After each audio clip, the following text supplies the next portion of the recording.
Ẹ̀yin ọ̀rẹ́ wa, a tún ti dé o. A tún ti gbára tuntun dé. Abídí olówe làrà tá tún gbé yọ.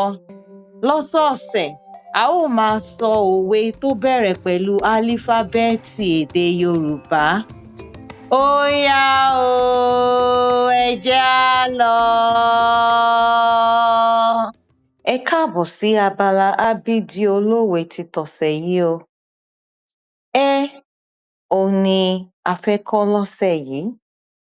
Òwe tá a sì fẹ́ wò náà ni ẹni à ń wò kì í wòran. Ẹ rántí wípé òwe Yorùbá kì í ṣe ohun tí a kàn ń wò lérèfé.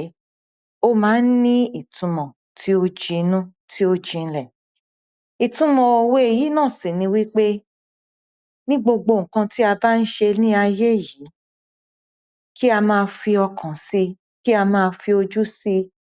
Tìtorí wípé àwọn ènìyàn lè máa sọ̀rọ̀ lẹ́gbẹ̀ẹ́, wọ́n lè máa pókìkí wa lẹ́gbẹ̀ẹ́, wọ́n lè máa pariwo wa lẹ́gbẹ̀ẹ́. Kí a má jẹ́ kí eléyìí kí ó yí ojú wa kúrò ní nǹkan tí à ń ṣe.